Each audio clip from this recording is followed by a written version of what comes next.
9월 7일 목요일 정봉주 품격시대 첫 번째 이슈 들어가겠습니다. 매주 목요일마다 TBS 의뢰로 여론조사 전문기관 리얼미터가 국정 수행 지지율과 주요 현안에 대한 여론 동향을 알려주는 시간 마련하고 있죠. 오늘은 9월 첫 주차 문재인 대통령의 지지율 분석과 공영방송 정상화 문제 이와 관련해 분석해 보도록 하겠습니다. 두 분의 여론조사 전문가 자리하셨습니다. 박지영 윈즈 코리아 컨설팅 부대표 자리하셨습니다. 네, 박시영입니다. 예, 여론조사를 요즘 잘 안 부르죠. 전문가들을.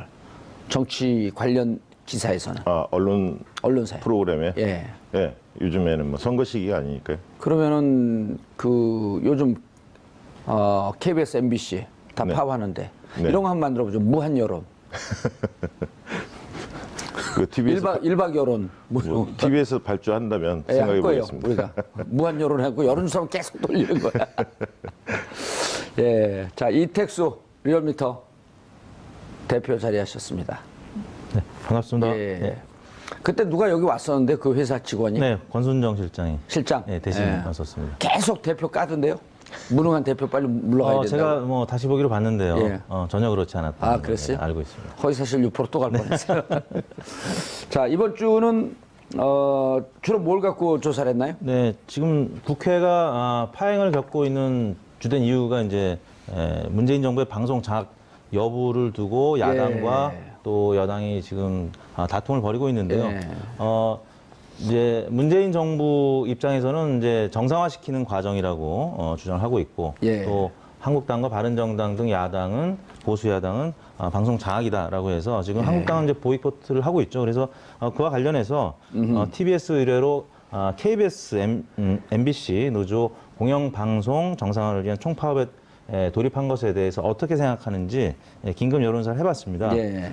조사 결과 공감한다는 의견, 그러니까 노조 측이 파업하는데 공감한다는 의견이 66.4%로 나타났고요. 예. 또 공감하지 않는다라는 의견이 24.5%로 나타나서 뭐 대략 문재인 대통령의 지지율과 비슷한 수치를 나타냈습니다. 67%쯤 나온 거죠. 그렇게 3분의 2. 네, 3분의 2, 66.4%가 공감하는 이 정도면 것으로. 엄청나게 나온 거 아닌가요? 어떻게 해석을 해야 되나요? 좋습니다. 이제 관심의 대상인 중도층 예. 또 무당파층을 보면은 이 파업에 공감한다는 의견이 매우 높게 나타났습니다. 어허. 무당파층은 55.6%가 공감한다고 응답을 했고요. 또 이념 성향으로는 중도층이 57.7%가 공감하는 것으로 그러니까 역시 평균치와 비슷한 수치를 나타냈습니다. 그래서 결국에는 문재인 대통령을 지지하는 계층은 뭐 압도적으로 예. 지금 공감하는 것으로 나타났고 바른정당과 자유한국당 보수층에서만 반대하는 의견이 높게 나타났는데 이건 이제 리얼미터 조사에서뿐만 아니라 과거에 최근에 발표된 다른 조사기관들의 결과도 비슷하게 나타났고요. 연령대별로는 이제 40대, 30대가 뭐 10명 중 8명가량이 공감하는 것으로 나타났고, 나머지 20대, 50대 순으로 나타났는데, 60대도 뭐 이 찬성 공감 의견이 좀 낮긴 했습니다만, 그래도 42.6%로 부정적인 평가, 비공감하는 의견 38.6%보다 오차 범위 내에서 높게 나타났습니다. 그래서 현재 이런 수치를 나타내는 이유는 어제 또 뉴스가 나왔지만 그 방송 관련된 세 개 학회가 있습니다. 한국 언론학회, 한국 방송학회, 또 한국 언론정보학회 이 3개 학회에서 468명의 교수님들이 한국 어디라고요? 한국 언론학회, 언론학회, 한국 방송학회, 한국 언론정보학회 이 세 군데 학회에서 468명의 교수님들이 이 성명을 냈습니다. 공영방송의 핵심 가치인 독립성과 공정성 그리고 언론 자유를 훼손하는 예. 공영방송사 사장과 이사장 등은 즉시 물러나야 한다고 발표를 했습니다. 지난번 국정교과서 사태 때도 결정적인 터닝 포인트가 됐던 것이 역사학자들의 이런 성명이었었거든요. 그러니까 많은 국민들은 안 그래도 공감하는 의견이 좀 있었을 텐데 예. 지금 학자들이 이렇게 들고 일어섰기 때문에 과연 지금 방송은 정상화 돼야 할 필요가 있다라고 이제 판단을 하고 있는 여론이 지금 높게 나타난 것으로 봐야 됩니다. 예. 그럼 463명의 교수들이 공동 성명한 건 이분들은 주로 이제 방송 언론 관련 학과 교수님들이신 거죠? 네. 신문방송학과, 뭐 언론정보학과, 또 예. 광고학과 등등. 그런데 방금인가요? 어젠가요? 그 박문진 이사 중에 한 분, 이대 교수 사의를 표명했잖아요. 그 보도까지 네, 아직 그 보도는 아직 제가 파악. 유희선인가요? 그 교수 이름이 누구죠? 뭐 자유한국당에 추천한 의원. 그렇죠. 자유한국당 추천인데 예. 학자 5명 중에 한 분이죠. 예. 그렇죠. 6명 중에 한 분이죠. 그러니까 예. 자유한국당에서 3명, 여당에서 3명, 이제 그 정부에서 3명 했는데 그 6명 중에 한 분이 되는 거죠. 근데 그분이 가장 좀 극렬하게 녹취록 이런 거 봤더니 근데 그분이 사의를 표명하고 나갔어요. 네. 그러면 김장겸 사장이 교수도 463명이 이거 꽤 파장이 크겠는데요. 그렇습니다. 그리고 뭐 또 여러 가지 통계도 있었죠. 이제 국경 없는 기자회에서 발표한 작년도 수치긴 합니다만 2016년 180개 국가 중에서 71로 나타났거든요. 이거는 2002년 집계 이래 최하위를 기록한 70 몇이요?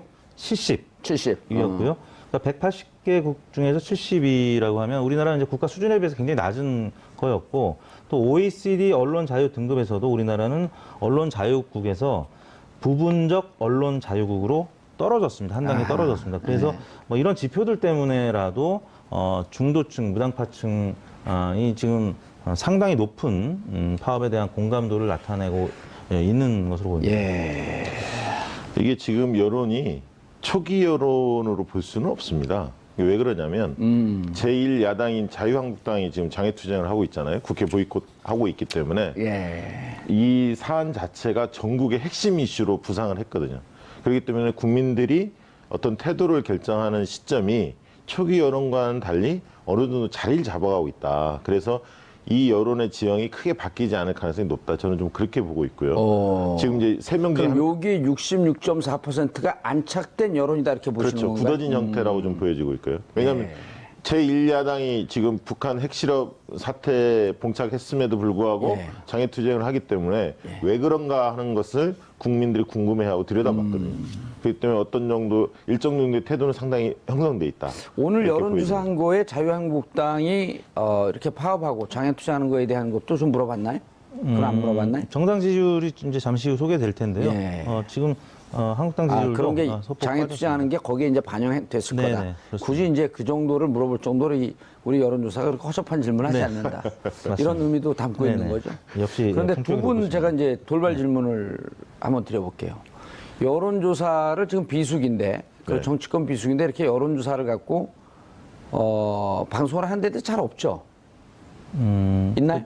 그렇죠. 여론조사 의뢰 뭐 빈도 의뢰 자체가 자체도 별로 좀, 안 하고. 네, 작은 편입니다. 그리고 여론조사 나온 결과를 갖고 이렇게 정치 비수기 때 이런 걸 발표하는 것도 별로 없잖아요. 네. 근데 이게 의미 있는 거란 말이에요. 왜냐하면 평상시에 사회의 전반적인 국민 여론의 흐름은 어떻게 가고 있다.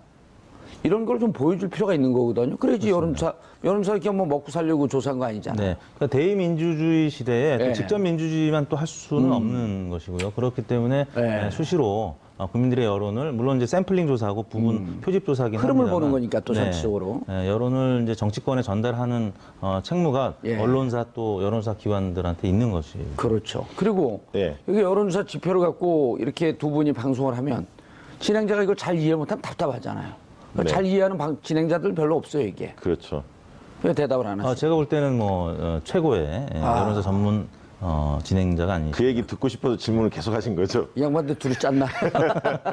왜 그러냐면 농담처럼 한데 이게 네. 왜냐면 방송 보는 분들이 여론조사 재미없다 이렇게 생각하실까봐 네. 네. 여론조사가 얼마나 중요하고 우리가 지금 살고 있는 이 대한민국의 주소는 이 대한민국 혼을 어떻게 하고 있나라고 하는 걸 파악할 필요가 있는 거거든요. 네. 야 주위에서 뭐 그 숫자 써서 MBC 파업 찬성한다 반대한다 그러면 도대체 그럼 나머지 국민들은 어떻게 생각하냐? 네. 이걸 보여줘야 될 거 아니에요? 네. 지금 이번 여론조사 결과를 보면 예. 결국 국민들이 두 가지 측면입니까? 하나는 뭐냐면 공영방송의 문제점에 대해서 국민들이 많이 느끼고 있다. 그러니까 촛불 집회 때도 언론 적폐를 청산하자 이런 요구가 굉장히 비등했지 않습니까? 예. 그런 부분들을 너무나 잘 알고 있기 때문에 그리고 최근에 이제 뉴스 시청률도 뭐 JTBC 이런 데들이 오히려 시청률이 굉장히 좋아졌지 않습니까? 그렇죠. KBS 9시 뉴스, MBC 8시 뉴스. 8시 뉴스 이런 시청률만 봐도 이 언론의 공영방송에 얼마나 많은 국민들이 등을 돌리고 있는가라고 하는 게 지표로 정확히 나오는 거 아니에요? 네, 그러니까 국민들 여론도 그렇지 뉴스에 대한 시청률도 그렇게 무너진 지 오래지. 예. 그리고 노조원들이 93, 94%가 파업을 찬성했습니다. 95% 참석에 93% 찬성. 예, 압도적이죠. 역대 최고예요. 예.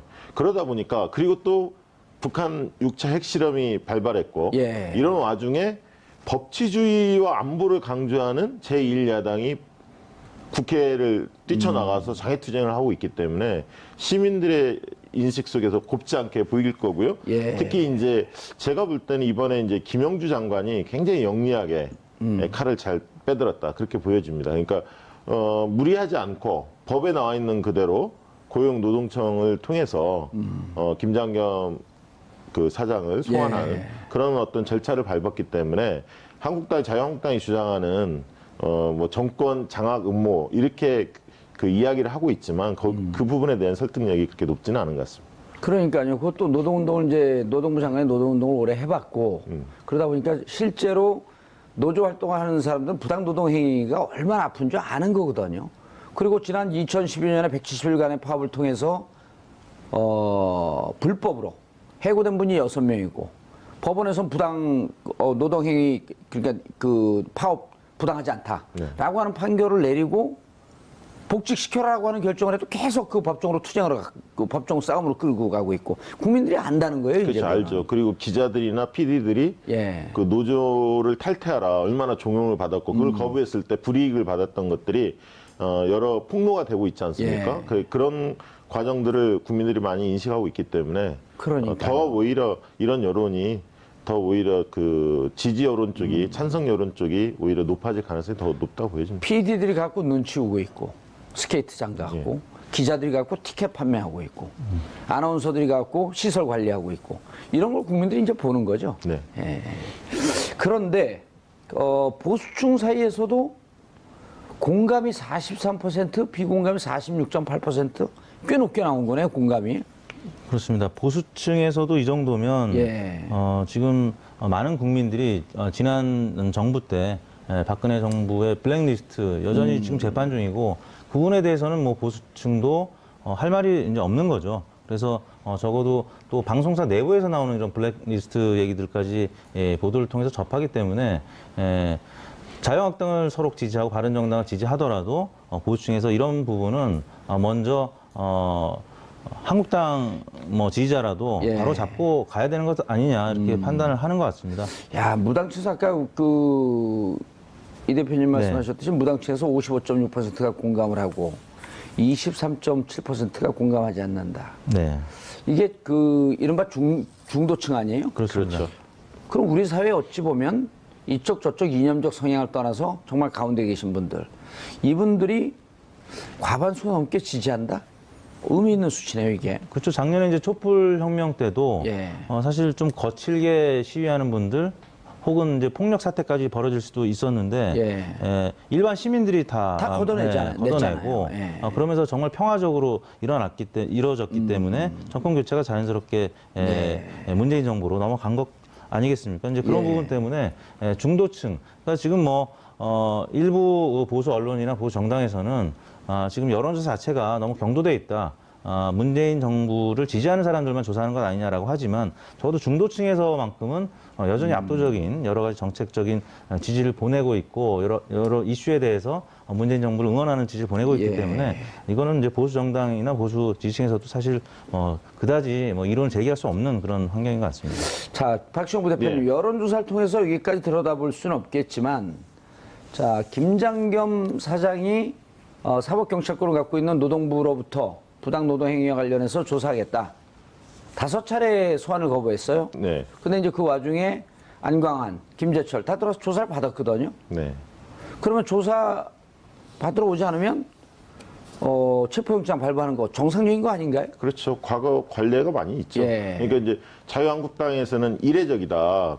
공영방송에 이런 적이 있었느냐라고 이야기를 하지만 실제 2008년에 KBS 정현주 사장을 체포영장 발부해서 수사했죠. 구속수사라고 홍준표 당시 의원이 이야기를 했죠. 얘기했잖아요. 예. 그리고 실제로 검찰이 그렇게 집행을 했고 결국은 다 무죄로 대법원까지 무죄로 판결이 났는데 그래서 지금 몰리니까 약간 뭐 거짓된 정보들을 좀 흘리고 있는 것 같고요. 예. 아까 이제 하나 이야기하고 싶었던 게 뭐냐면 이번 사안에 대해서 바른정당 지지층의 성향을 잘 볼 필요가 있습니다. 그러니까 예. 바른정당의 지지층들은 국민의당 지지층보다는 자유한국당 지지층의 입장이 더 가까워요. 이걸 잘 보실 필요가 있습니다. 그래서 지금의 자유한국당 6% 내에 구성되고 있는 분들이 이런 사안에 대해서는 국민의당 지지층 쪽보다는 자유한국당 지지층의 성향의 더 입장에 가깝다.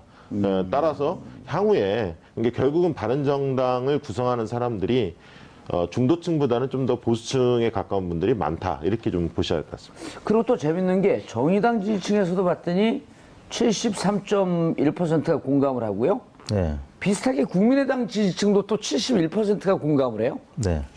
그럼 국민의당이 정의당에 가까운 건가요? 샘플 사이즈가 이제 30명 안팎이기 때문에 예. 예, 이제 오차 범위가 조금 더 세분화되면 클 수 있죠. 그래서 뭐 일반적인 경향성, 예. 그러니까 이제 공감한다라는 쪽에 무게 중심이 실려 있는 것은 사실인데, 전체 견적이 예, 싸다 정의당과 이제 비슷한 수준이다라고 단정짓기는 어렵고요. 예. 일단 가장 높은 정당 지지층 이제 민주당 지지층이 84.1%가 그렇죠. 공감하는 것으로 가장 높았고, 정의당, 국민의당도 국민의당은 뭐 다른 이슈와 관련해서는 이제 궤를 달리할 수 있지만 적어도 이 문제, 언론 문제만큼은 예. 국민의당도 여러 가지 또 피해를 본 소속 정치인들이 있기 때문에 예. 지지층도 비슷한 생각을 하고 있는 것 같습니다. 그러니까 이 여론사와 무관한 거지만 언론을 정권의 입맛에 맞게 그 좀 통제하려고 한다? 이런 그 정치권의 주장은 좀 이해가 안 가는 게, 그러면은 거기 그 1000여 명이 넘는 노조원들 중에 95%가 참여해서 93%가 동조할 때는 그럼 우린 권력의 입맛에 맞는 방송을 만들겠습니다. 이러고 파업을 하나요? 그건 아니죠. 그렇게 된다면 그 정도로 그 찬성 그 파업에 대한 동참률이 이렇게 높지 아니 않죠. MBC 기자 PD 구성원들을 이건 정말 무시하는 발언 그렇죠. 아니에요? 예. 그 안에는 예. 보수적 성향을 가진 기자들도 있는 그럼요. 거고요. 진보적인 예. 성향을 가진 기자들도 있고 섞여 있다고 봐야죠. 다만 정권의 외풍을 받지 않고 독립적인 언론을 그 방송을 만들겠다, 이런 주장이 가장 강한 거 그렇죠. 아니에요? 이제 방송의 자유와 독립성 이 부분들을 지금 확보해야 하기 경영진의 때문에. 사퇴. 네, 그 부분이 그 동안에 이루어지지 않았기 때문에 예. 이번 기회에 바로 잡아야 한다. 그런 알겠습니다. 자, 김장겸 사장이 조사를 받고 나오면서 내가 취임한 지 6개월밖에 안 됐는데 부당 노동 행위를 내가 뭘 했냐 하니까 이제 노조 측에서는 무슨 얘기냐? 대부분의 이런 혐의들이 사장 취임 이전인 보도국장과 보도본부장 시절에 이루어진 일이다.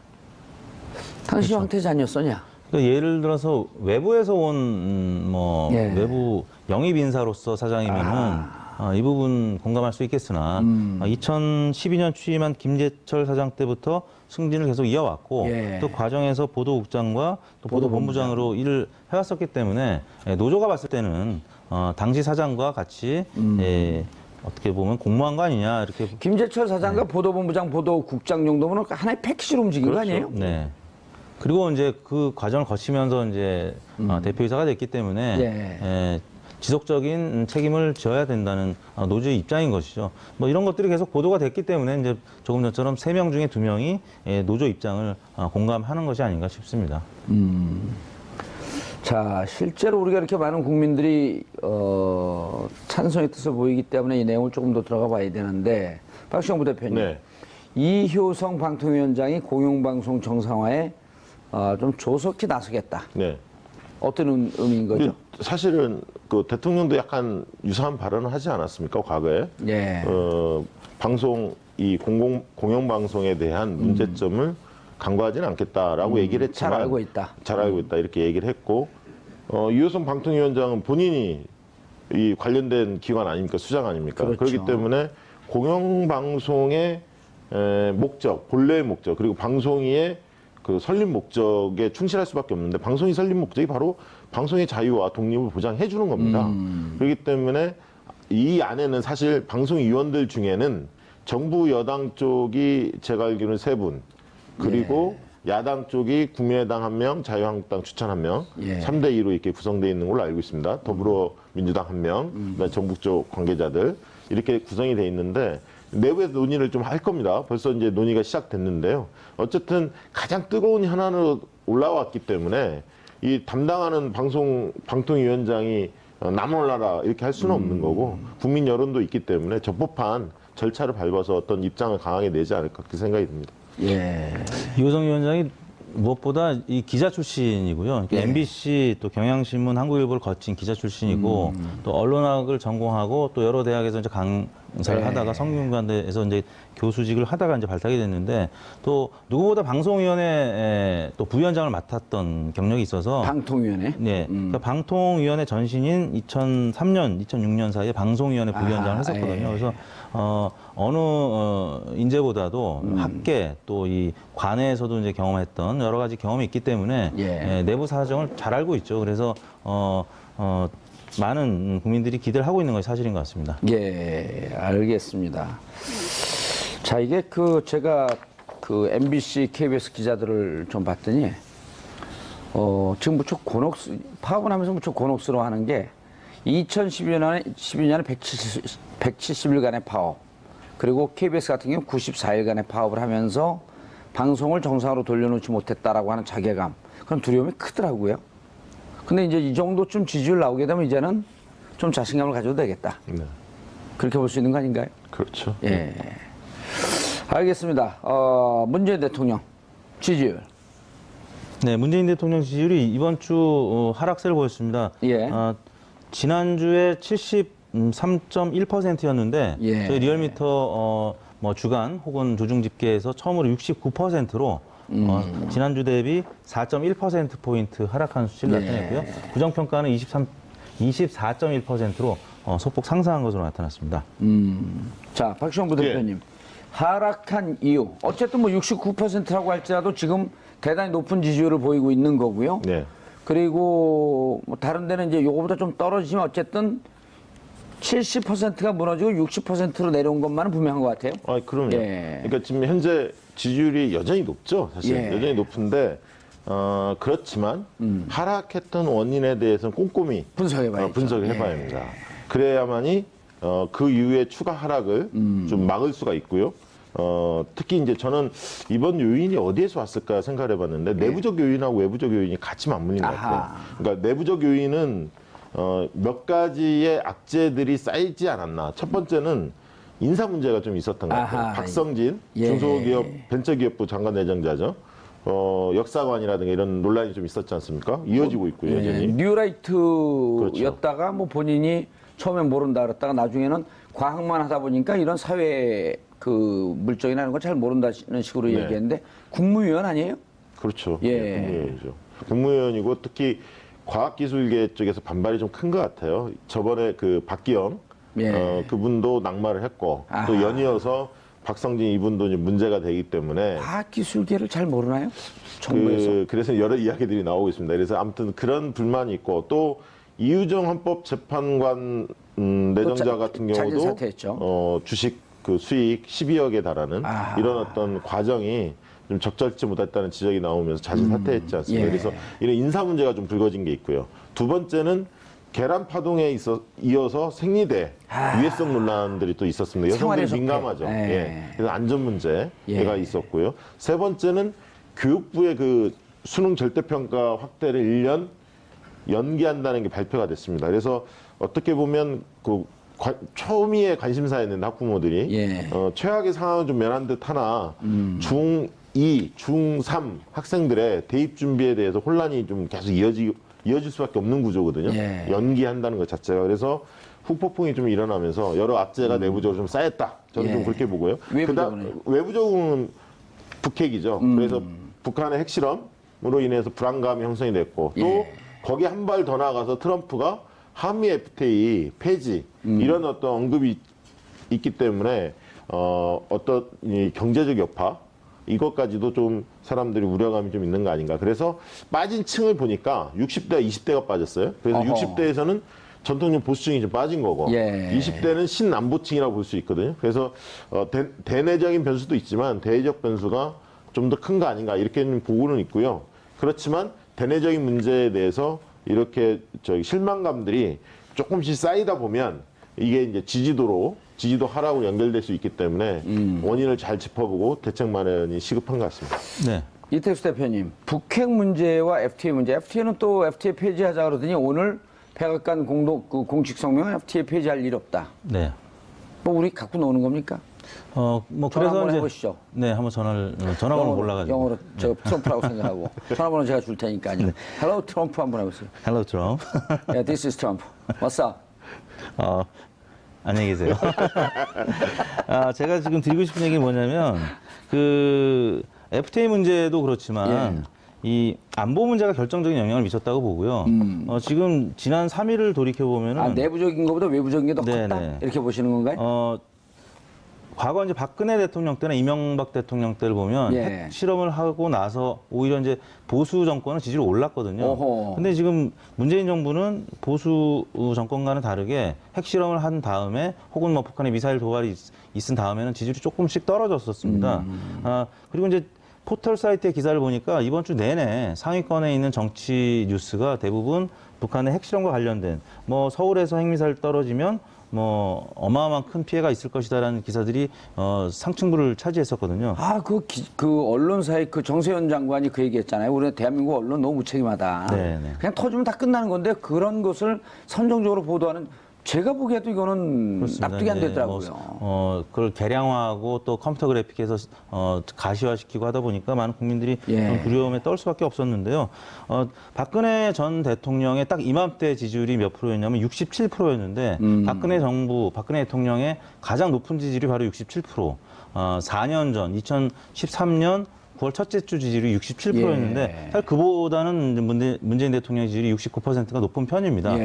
그리고 그게 이제 박근혜 전 대통령이 최고치였는데 그때 어떤 일이 있었냐면 공교롭게도 박근혜 전 대통령이 G20 정상 회의차 러시아를 방문해서 러시아 대통령과 정상회담하는 모습이 바로 오늘 9월 7일자 보도에 나왔었거든요. 문재인 대통령도 지금 러시아 방문을 하고 있습니다만 지금 이런 안보 이슈가 터진 상황에서 사실 러시아 대통령이 뭔가 큰 선물을 줄 줄 알았는데 스포츠 얘기만 하고 또 원유와 관련된 얘기도 북한에 계속 공급하겠다. 그래서 문재인 대통령과 뭔가 좀 깔끔하게 합의가 되는 모습을 보여주지 못했기 때문에 지금 이런 모습을 보인 것 같고요. 이명박 전 대통령 같은 경우는 9월 첫째 주 첫 해 지지율이 27.5%에 불과했습니다. 그래서 이명박 전 대통령과는 비교를 할 수 없는 상황이긴 하지만 그리고 다른 역대 대통령들보다도 뭐 지금 이 시점에서 가장 높은 수치를 보이고 있습니다만 역시 이 북한의 이 핵 문제 때문에 예상치 못하게 뭐 최근 들어서는 4%포인트 하락이면 굉장히 큰 수치거든요. 문재인 대통령의 지지도가 다른 역대 대통령에 비해서 굉장히 안정적이었었습니다. 낙폭이 크지 않았고 움직여봐야 1, 2% 정도 움직였었는데 최근 들어 4%포인트 한 주 만에 빠졌다는 거는 역시 굉장히 큰 대변수 때문이다. 박시영 부대표님 어떻게 보세요? 인사 문제 아까 이제 내부적인 문제인데 이택수 대표님은 지금 내부적인 문제는 얘기를 안 했거든요. 근데 이제 어찌 보면 북핵 문제에 대해서는 여러 가지 이제 통계를 좀 들여다봐야 되겠지만 인사 박성진 무슨 부 장관이에요? 중소벤처기업. 중소벤처기업부 이번에 신설하는 거죠. 네, 그렇습니다. 그리고 이제 계란과 생리대는 사실은 식약처인데 그 정부의 잘못이라기보다도 이건 구조적으로 좀 국회에 쌓였던 건데 식약처장의 좀 왔다 갔다 하는 발언 때문에 이제 정부에 대한 불신이 좀 있었던 거고. 늦장 대응도 좀. 그 수능 같은 경우도 내부적으로 교육부 내부에서 이렇게 하면 안 된다라고 하는 반대가 있었음에도 불구하고 좀 밀어붙이다가 청와대하고 엇박자가 난 거 아니에요? 그 청와대는 밀어야 된다. 자, 이런 게 사실은 가랑비에 옷 젖듯이 살금살금 빼먹는 거 아닌가요? 그렇죠. 그게 이런 게 바로 지지도 하락으로 바로 연결은 안 되지만 지지 강도를 약화시킵니다. 그렇죠. 지지자들의. 그렇기 때문에 그게 좀 쌓이면 지지도 하락으로 바로 나타나죠. 그래서 지금 뭐 이렇게 뚝 같은 것도 무너질 때 바로 무너지는 게 아니라 이제 이게 돌이 한두 개 빠지면서 흔들흔들 하다가 팍 무너지는 건데. 근데 이제 저는 이제 60%를 상당 기간 유지할 거라고 보여지는데 뭐 또 잘하면 올라갈 수 있습니다. 왜냐하면 대통령의 자세나 통치 방식에 대해서는 긍정적인 게 아직도 여전히 높기 때문에 그러나 이제 지금 위험 징후, 이상 징후가 나타나는 건 뭐냐면 개별 정책에 대한 찬반을 물어보면 압도하지 못하는 정책들이 꽤 있습니다. 그러니까 7대3, 6대4 이 구조가 아니라 55대45 뭐 이렇게 팽팽히 맞서는 사안들이 좀 있어서 그렇기 때문에 지금 요 관리를 좀 잘해야 한다 이런 생각이 좀 들고요. 예. 지금 국면은 사실은 굉장히 문재인 대통령으로서는 어려운 국면입니다. 어려운 왜냐하면 국면이죠. 외교 안보 문제를 해결할 스스로가 우리나라가 주체적으로 해결할 수 없는 구조적인 문제가 사실 있지 않습니까? 그렇기 때문에 굉장히 어려운데 이 사안이 과연 오늘 이제 또 그 사드 배치 추가 배치가 이루어졌지 않습니까? 임시 배치요. 임시 배치가 이루어졌는데 이게 과연 이라크 파병 참여정부 때 그때처럼 지지자들이 썰물처럼 과연 빠져나갈 것이냐? 이게 이제 사실은 관심거리죠. 그거는 다음에. 아닌 것 같더라고요. 저도 그렇게 이번에는. 보지 예. 않고 있습니다. 그래서 그때와 상황이 좀 많이 다르다. 왜냐하면 저도 개인적으로 네.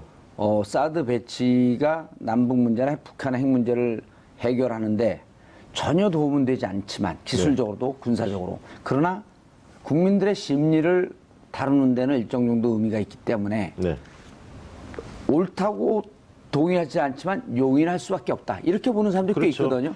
8월 2일 날 이 리얼미터가 예. 조사한 게 있었습니다. 그때 ICBM 발표하자마자 조사를 바로 했는데 예. 그때 7월 28일 사드, 2차 발표했었죠. 8월 2일 날 예. 발표했죠. 8월 3일 날 조사했는데 사드 그 당시 임시 추가 배치에 대해서 찬성이 71% 맞아요. 나왔거든요. 그러니까 지금 기억력이 대단하시네. 지금 사안도 예. 70% 이상의 그 동의율을 보일 거라고 저는 보기 때문에 그리고 트럼프의 성향이나 김정은 이런 것들에 대해서 국민들이 잘 알기 때문에 사실 불가피한 면이 있다. 예. 사드 추가 배치에 대해서는 그렇게 이해하지 않을까 싶습니다. 이게 이제 북핵 문제는 지금까지는 비교적 잘 대응을 하고 있어요. 네. 그러니까 이른바 이제 진보 진영의 그 원로학자들이나 그 과거에 장관했던 분들이 너무 보수적인 색채를 쫓아가는 거 아니냐라는 비판을 함에도 불구하고 어쨌든 지금 국민들이 불안한 심리를 갖고 있기 때문에 좀 안정적으로 이 문제를 관리할 필요가 있거든요. 네.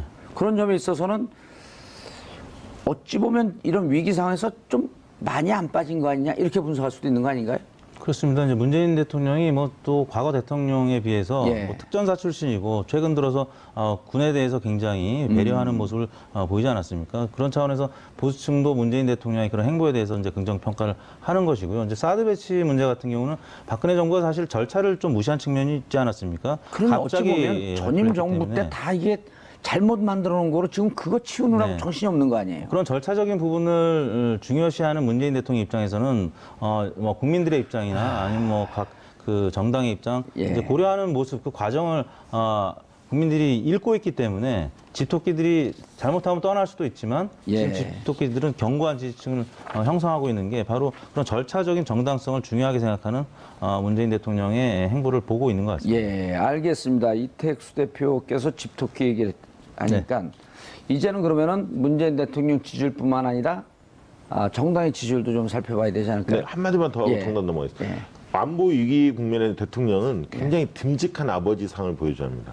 그러니까 굉장히 안정감도 있고 단호함도 있고 아버지 상이 그런 그렇지 이미지가 좀 않습니까? 보여지고 있어요. 그런 이미지가 있죠. 그래서 그런 이미지를 축적하면서 한편으로는 결국 국내 정치로 승부할 수밖에 없을 겁니다. 그러니까 대외적인 변수에도 득점 요인이 단기에 나오기 어려운 국면입니다. 결국 국내 정치, 결국 그 얘기는 뭐냐면 적폐청산에 대해서 좀 더 과감하게 하되 우선순위를 잘 가져가야 한다. 이렇게 보고 있고요.